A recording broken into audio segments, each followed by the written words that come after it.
Today on Dr. Phil.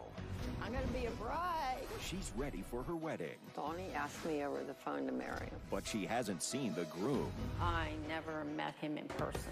Has she been hooked by a catfish? We have done the research. Donnie claimed to be staying at the hotel in Cairo. Have you ever talked to that hotel? No, I haven't. Donnie is in the Air Force. In the cavalry? Yes. Lieutenant Colonel, does the Air Force have cavalry? No, sir. You've sent him a lot of money. These love letters, he plagiarized them. Well, I did the same thing to him. Yeah, but he didn't send you $50,000, did he? Is this a love scam?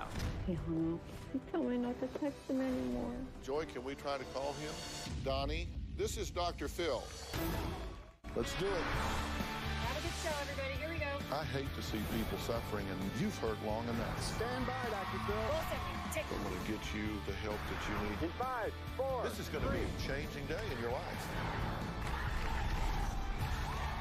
Go, Dr. Phil.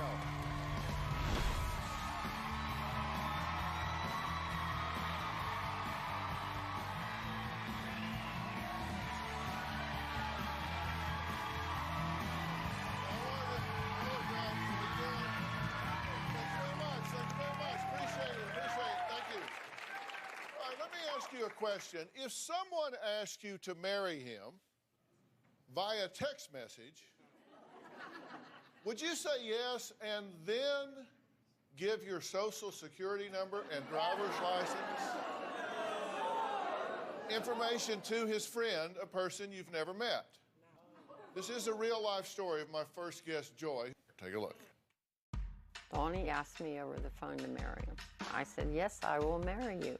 The military is saying if he proves he has family, then they'll let him go.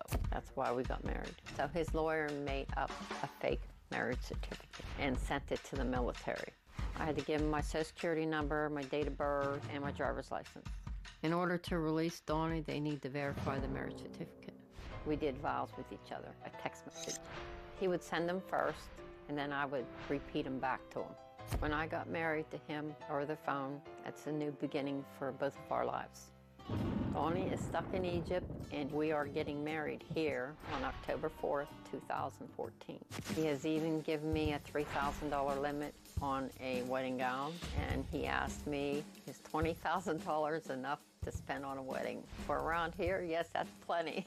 I'm excited to be married again. So how did this blushing bride-to-be meet the man of her dreams? Here's their love story. I met Donnie on Facebook. There was just something about Donnie that made me want to be his friend. Donnie is a senior officer in the Air Force. Sometimes I can't understand him on the phone because he has a French accent. Donnie is from Alabama. I've never been this happy until I met him. When I first met Donnie, he was in Nigeria. He tried to come see me twice, and then I got the call from the doctor saying that he got shot. I was devastated. I was crying for 2 days. I talked to him maybe 2 weeks after he came out of the coma. Since I have known Donnie, he has been robbed, shot, tried to commit suicide, hospitalized, in a coma, and arrested. He asked me for money about a month after I met him. I am paying for Donnie's hotel stay, but it's $650 a month. I sent Donnie money for medical bills, hospital, flights, phone. I have probably sent about $35,000, but he promises he's paying me back. Donnie's in Cairo, Egypt right now. That is his last assignment. When he gets home, we will move to Alabama. We will be living in a beautiful home with a wait staff. We have a relationship. We are in love. I never actually met Donnie. I believe in my heart Donnie is real. Okay, well, I'm glad to meet you. I'm glad to meet you too. Why did you fall for him? What was it about him? I didn't get all the love and care from my soon-to-be ex-husband that he was giving me. So he was filling a void. There was a lot of things that he said to me that I needed to hear that my ex-husband never told me. Yeah. For example? Donnie said he would always make me happy, make me smile. When Donnie met me, he said I was the person he wanted to marry. Well, you say when you met him, online. I never met him in person. Well, here's a little of his background. Here's what we know about him, what you've told us, and what we've been able to find from his writings to you. He's in the United States Air Force, Troop C, 1st Squadron, 32nd Cavalry Regiment, Task Force Bandits. Never married. His parents are deceased. He was stationed in Nigeria when he was shot and robbed. Okay, military refused to pay his medical expenses. I don't know why they refused to pay it. Yeah. Released from the hospital eventually and is living in Cairo in a hotel. Now, he said he tried to resign from the Air Force, but he was told no because he doesn't have a wife or family, so he's in for life. Yes, he's in for life. United States of America Air Force said, Yes. if you're not married, you're in for life, Yes, buddy. the United States Air Force told him that. On November 9th of 2013, y'all had a phone marriage. Do you consider yourself married now? And I know you haven't filled In out. our eyes, we consider ourselves married by that text message. Right. So he had this phone wedding, but he needs your financial help to get home. Do you make a lot of money? I don't make a lot of money. So what did Joy's friends and family think about her online boyfriend, who she has never met, but in her mind and his, apparently, they are committed to each other, a heart marriage. Plus, Joy went shopping for a wedding dress in preparation for her upcoming wedding. We'll see what happened during that visit when we come back.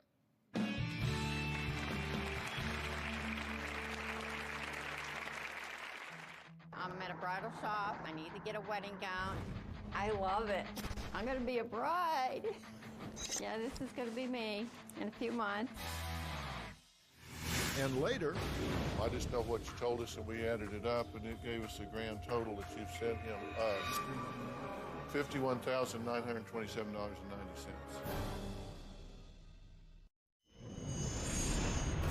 The ways I've sent Donnie money was through Western Union, MoneyGram, and I buy those green dot money packs.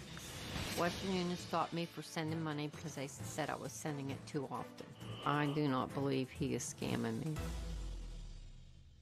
Well, that was Joy talking about how she sends money to her fiancé, Donnie Four, a man she met online almost a year and a half ago, but has yet to meet in person.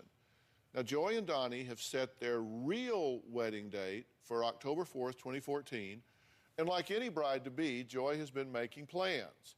Donnie gave her a budget of $3,000 for her wedding dress, and she spent some time at Alfred Angelo Bridal Shop in Beverly Hills looking for the perfect dress for her special day. Take a look.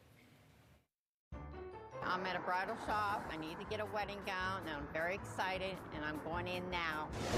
Hello. Hi. What brings you in today? I'm getting married in a few months, and I'm looking for a gown. This is the one that I like online. I picked as my favorite. Awesome. Well, we'll definitely try that one on. I like those too. Well, we can try that one too. Well, let's get started, okay? Okay. I love it. Putting the gown on makes it feel more real that I'm getting married soon. Donnie does not know I'm here trying on gowns. He thinks I'm waiting till he comes home to try on gowns. I'm gonna be a bride. I really love this one. Donnie would love it if it was blue on top, because that's Donnie's favorite color. Donnie wants you to show off my boobs. Yeah, this is gonna be me in a few months. This is the dress. This is the dress I'm getting married in. So you liked it? I love that dress. When Joy decided to share her excitement about finding her wedding dress with her fiancé, Donnie, well, the call did not go well. Let's have a listen. I'm asking him if I can call him. He's telling me to call him.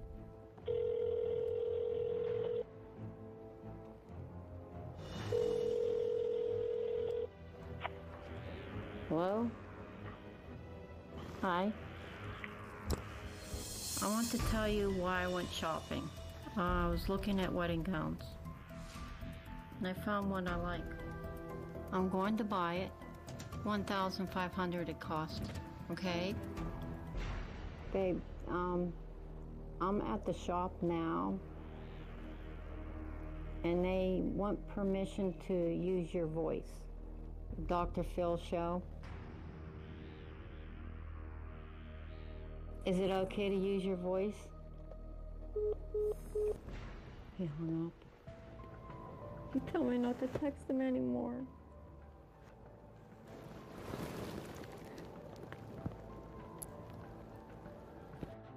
Why do you think he hung up? I don't know. He thinks I'm lying to him, and he thinks someone's trying to track him down.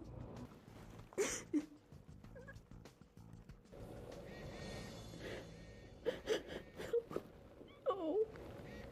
No.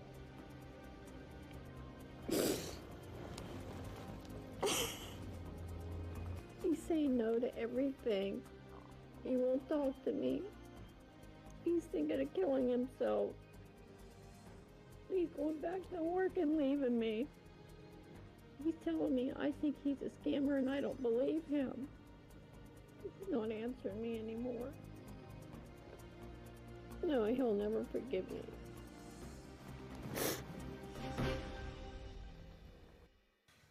So that call didn't go well.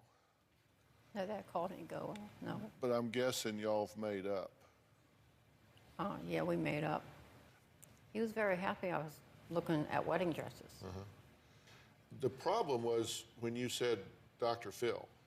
Yes, he was very upset about that. So he knows who Dr. Phil is. He knows who Dr. Phil is. Yeah, because I'm on in Alabama. I'm sure you are. He doesn't really sound Alabama-like, though, does he? He is not originally from this country. He is from the UK. He came to this country as a kid with his parents and become a U.S. citizen. And he has a French accent because he spent a lot of time around French people and picked up that accent when he was in the military. In the U.S. military? In the U.S. military. I read some of the emails that Donnie sent to Joy, and I found some very interesting things in those. We're going to talk about that when we come back.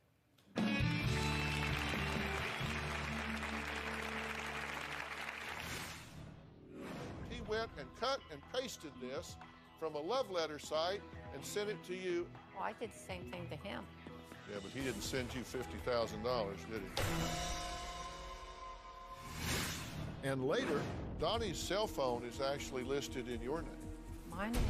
Did you open a phone in his name? No, I didn't. He has opened up an account using your name because the phone number you're calling is you.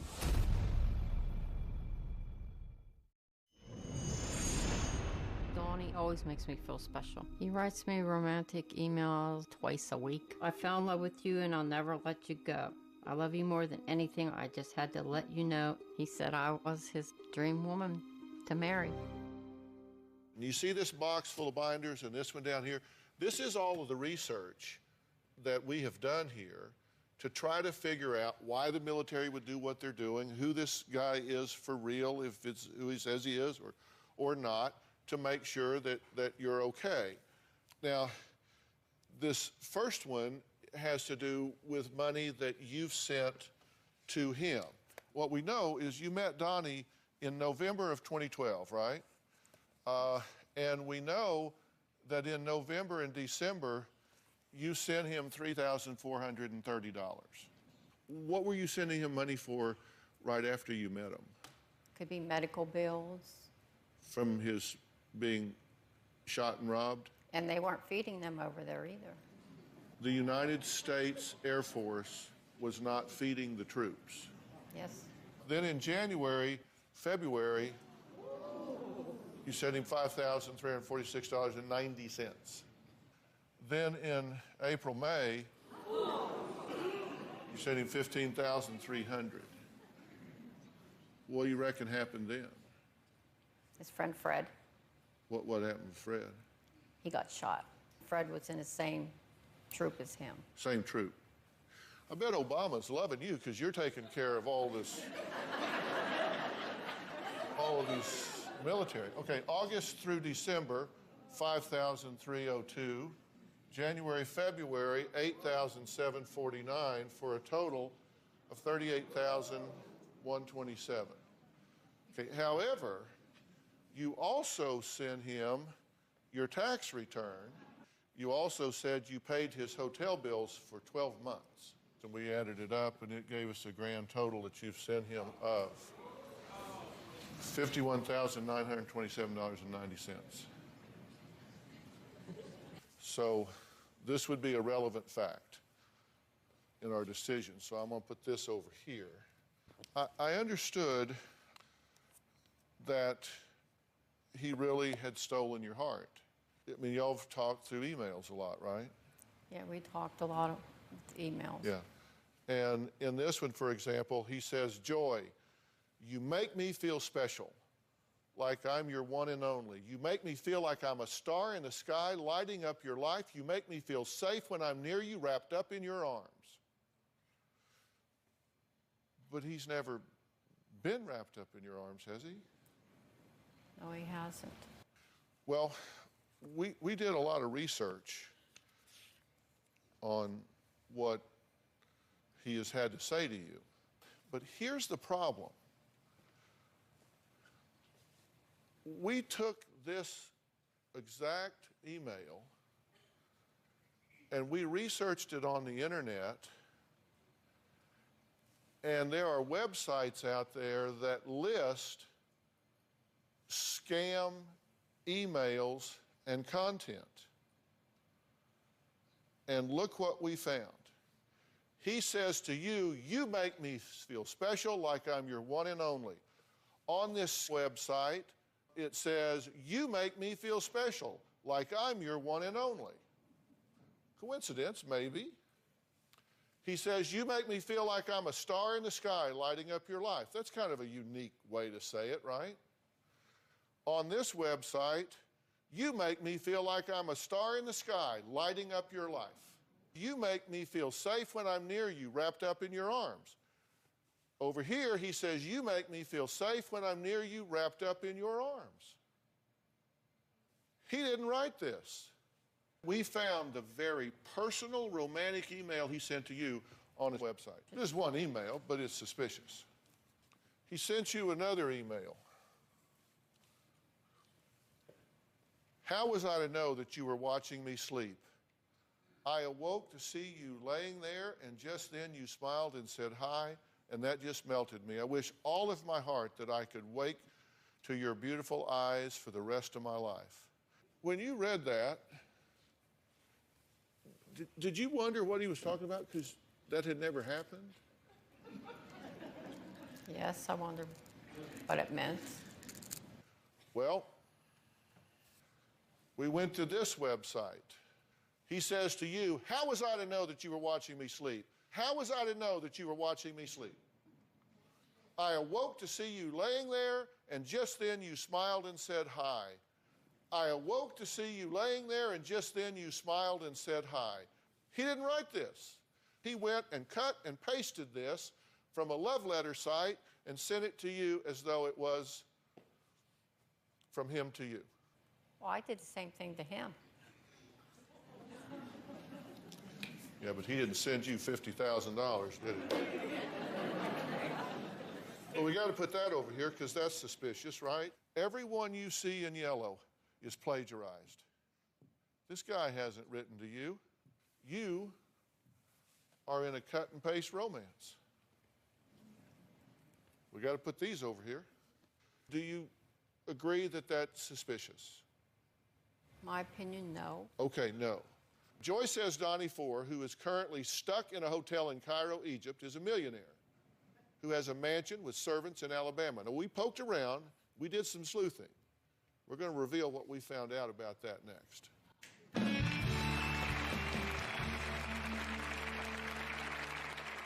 It's 9 a.m. and we're in a very small town in Alabama looking for a Donnie Ford. Is there a Donnie Ford that lives here? Is this picture familiar to you at all?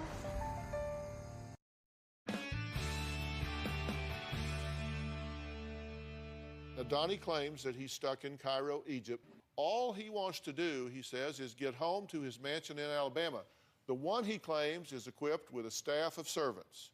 Well, you know what? We went to Alabama. We wanted to know what was really going on there. Here's what happened. It's 9 a.m. and we're in a very small town in Alabama looking for a Donnie 4. We got a tip that there's an address around here that is linked to Donnie 4. So let's see, I think this may be it right here.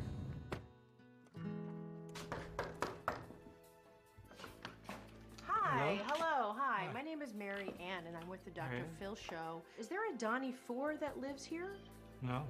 Is there a Donnie at all that lives here? My name is Donnie. Your name is Donnie. Right. But it's not Donnie 4. No. This is a picture that we have of a Donnie 4. Is this picture familiar to you at all? No, I've never seen this person before. And you don't know anybody by the name of Joy? No. Doesn't ring a bell at all? No, I've never spoken with anyone by that name. And how long have you lived in this area or on this property? Over 20 years. Do you know of anybody who, with that last name 4, that lives close by in this community? I really don't know any fours. I tried someone at the post office area. They may know. Thank you so much. I'm sorry to bother you. Well, that's no problem. I spoke with the postmaster. They do not recognize anybody who looks like this. So now I found a general store, and I'm gonna head inside to see whether or not anybody recognizes Donnie's photo. We're in town looking for a person by the name of Donnie 4. Does this man look familiar at all to you? No. No. And how long have you been in town? For about 8 years. Well, thanks so much for your time. All right, I appreciate it. Thank you. So, Dr. Phil, we've spent all day in southern Alabama looking for a Donnie 4. There is no Donnie 4 here. Donnie said he lives in a mansion with servants in Alabama. There are no mansions around here. Our search has turned up empty. We have searched tax records, phone records, utility records, everything there could possibly be. There is not now, nor has there been in the past, a Donnie 4 ever lived there at all. And the thing that concerns me is, you know, he says he's a millionaire, he claims he has a mansion, he claims he has servants. This is apparently an address that this person has used.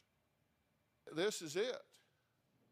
This is the address. It's about a little over 2,000 square feet. I mean, if you got a maid and a butler, they're on a cot in your bedroom. There's no mansion in this city or around it, and we check all of the records. Not only does he not live there now, there's never been anybody that's ever lived there by that name. Have you checked his military record? Oh, yes.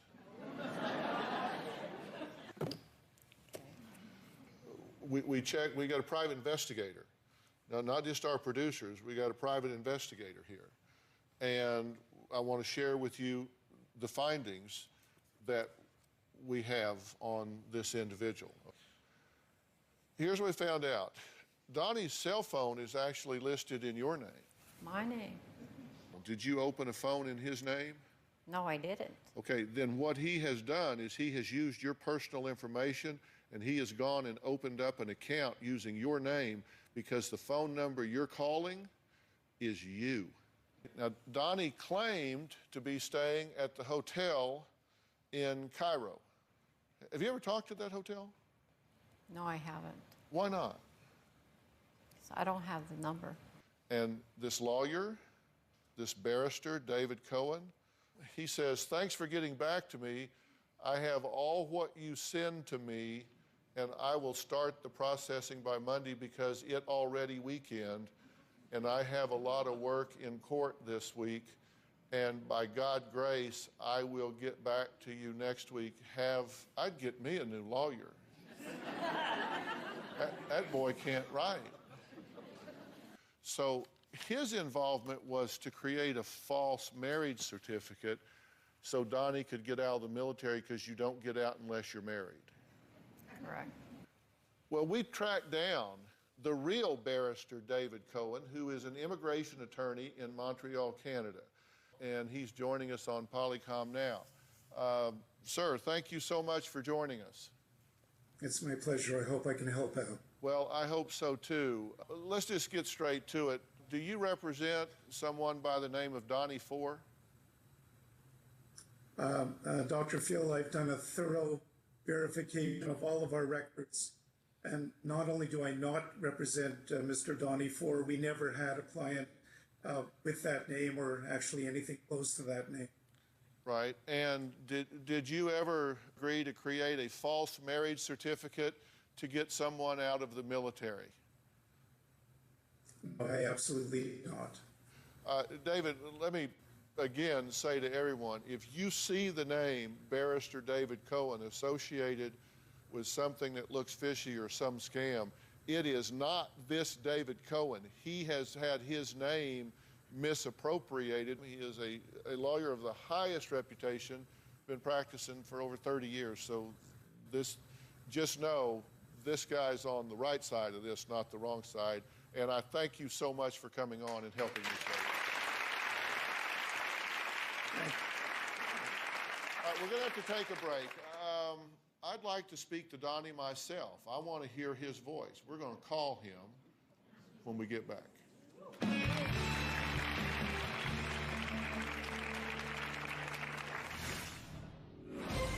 you have your phone? Yes, I do. Can you dial it? See if you can get the boy on the phone.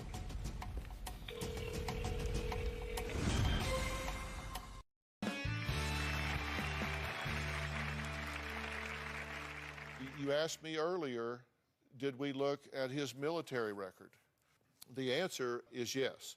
Donnie has made several claims about issues he's having with the United States Air Force.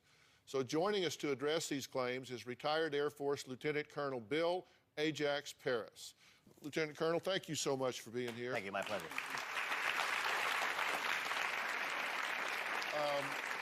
Let's just talk about this. Donnie claims that he's in the Air Force, Troop C, 1st Squadron, 32, the 32nd Cavalry Regiment, Task Force Bandits.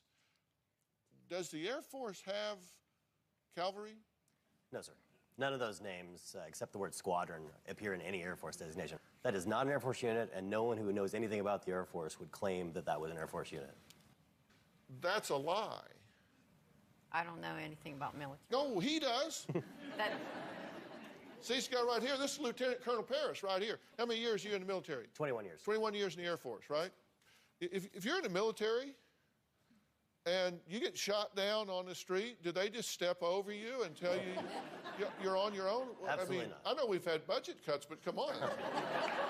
Absolutely not. The Air Force and all the services take excellent care of their troops in any medical situation, whether it was in combat or whether he was a victim of a crime. It doesn't matter. He will get medical care. Okay, then he said that he's told since he has no wife or family that he was in the Air Force for life and cannot resign. Yes, that is what he told me. You married? No. How the hell did you get out? I served my time. You served your time? Yes. There is no such thing as in the Air Force for life, period. Better put those over here then. Now,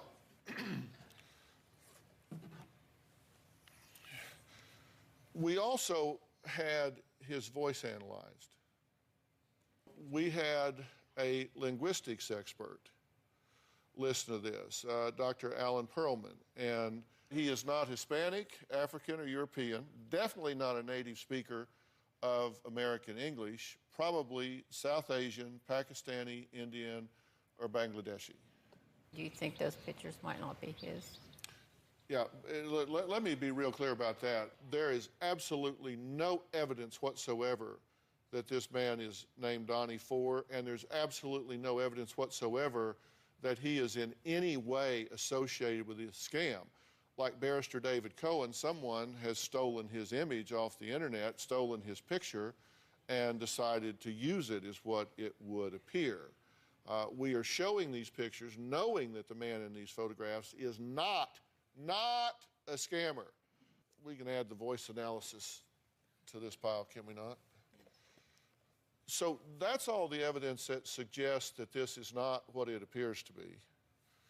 Here's all the evidence that he is who he says he is. Nothing. There's nothing over here. Tell me what you think, feel, and believe at this point. That he isn't who he is. How do you feel about that? I feel very upset and embarrassed. But you would rather know than not know. Yes, so glad I came. I'd like to talk to Donnie. So Joy, can we try to call him? Do you have your phone? Yes, I do. Oh, can you dial it? See if you can get the boy on the phone. If he answers, I'll let you speak to him. Okay. Please leave your message after the tone. Hey, Donnie, this is Dr. Phil, and I'm here with Joy, and I would really like to talk to you because I'd like to share with you that there have been some real advances in tracking IP addresses down and locating users of that sort of thing. You know, in case you run into some chicken scumbag that's ripping money off of people. And so, given that that can happen, myself and some of my associates in the cyber crimes division here in LA would love to chat with you. You have a nice day.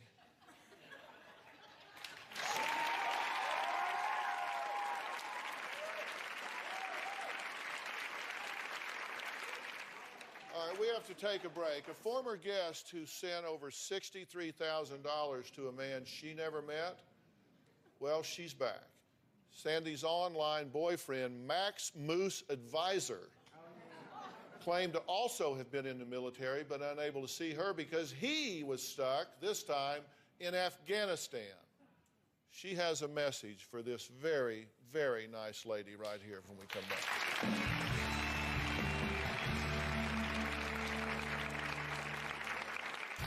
I've sent cash to Max in cereal boxes. You have $25,000 in cash you're putting in a cornflakes box and shipping to Ghana.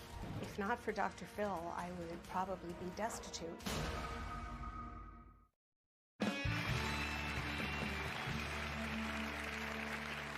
Sandy is a former guest who sadly relates to Joy's online relationship experience all too well. Take a look at what happened when Sandy last appeared on the show, and also, there's a surprising update. When I met Max, he was in Afghanistan with the UN peacekeeping forces on a top-secret mission. Every time we try to meet, there's always a problem. I've sent cash to Max in cereal boxes. What did you say to yourself? You're standing in the kitchen. You have $25,000 in cash you're putting in a cornflakes box and shipping to Ghana. He had told me that his name was Max Moose Advisor. I thought it was very strange. We cannot find one record of one human being in the history of the United States whose last name was Advisor. By being on the show, I discovered that I was being scammed by someone in Ghana. I was very sad that this person wasn't who I thought he was. If not for Dr. Phil, I would probably be destitute. Since appearing on the show, I met a really nice gentleman who actually lives across the street from me. Dr. Phil told me to keep my eyes open to love, and I did. If you're chasing this relationship, you're gonna miss the guy at the grocery store or at your church or around the corner.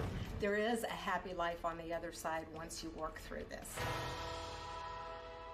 Okay, well, Sandy, I'm so glad to see you and with a smile on your face.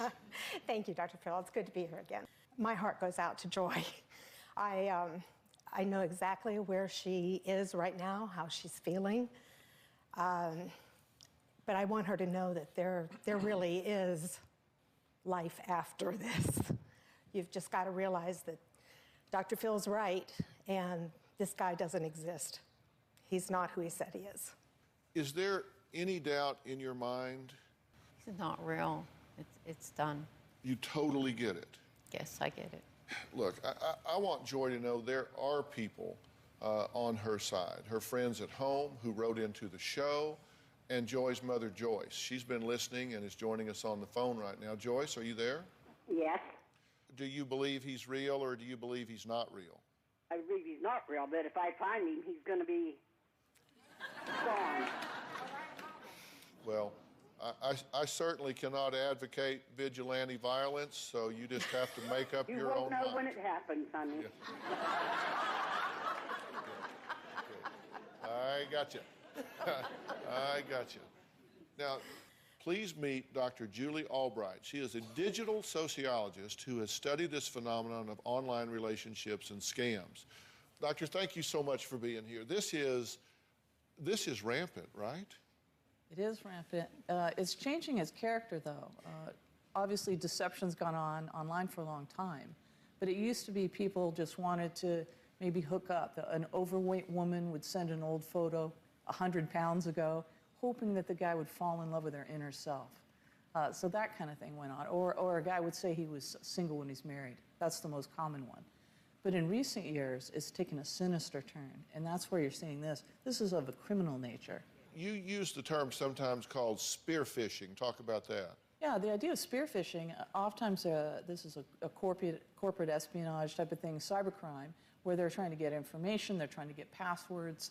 But this is a new kind of spear phishing. I see it that way, where they're actually targeting, possibly lonely women, women that are more vulnerable. Maybe they've gone through relationship troubles, and they'll target them to get money. It isn't about getting a relationship, which is what it was about before. Now it's about finances. Yeah. Look, the thing I want you to understand is this. This is a whole process. You went through a marriage that left you more than unsatisfied. It made you vulnerable to this kind of thing, and because you had needs and you wanted them to be met. And you do have needs, but there's a healthy way to meet those. And I want you to let me help you by getting you some professional help back at home that will sit down and help unravel all of this for you, help you get a grip on it. I don't want you leaving here feeling like, well, okay, now I got nothing. That is absolutely not true. Let's work through this and be better for it. Okay, will you let me do that? Yes. Okay, we'll be right back.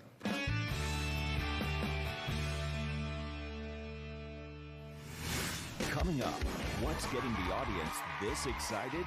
You'll find out next. Well, as you know, my wife Robin loves to give back. On Fridays, Robin is going to be sharing with you some of her favorite things. Now, the first item that I just really don't know much about, so you're going to have to do this one. Well, it's the T3 Featherweight 2 Blow Dryer. And I am so excited to introduce to you this blow dryer because it is clinically proven to be healthier than air drying your hair. And it dries your hair fast and with results that really, really last. It increases body, shine, combability, and style retention. And I really love this blow dryer so much that I'm sending the entire audience home a blow dryer. And if anybody wants two, you can have mine. Okay, sometimes I just don't have the time or energy to do my own hair. So I've teamed up with Blow, North America's original blow dry bar. Blow is a quick and convenient solution to getting your hair done, and they are open 7 days a week. They only charge $40 for a wash and a blowout, so no matter your hair type or length. They are the largest blow-dry bar chain in the world, and everyone should experience this affordable luxury. So I'm sending the whole audience home with a free blowout from Blow.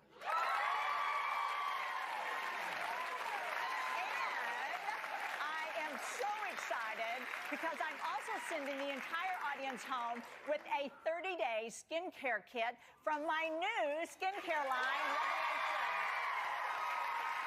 and proud to say that to help celebrate the launch of my new skincare line, I have created a lip gloss collection called Avery Lasting Love, named after our granddaughter Avery. And everyone in the audience is going home with a lip gloss from the Avery Lip Gloss Collection. So they all get one. All right. I also want to point out that 100% of the net profits from Robin's lip gloss line are being donated to Robin's Foundation When Georgia Smiled and will directly help women and children affected by domestic violence. So to learn more, log on to RobinMcGrawRevelation.com. I want to thank all of my guests today. We'll see you next time.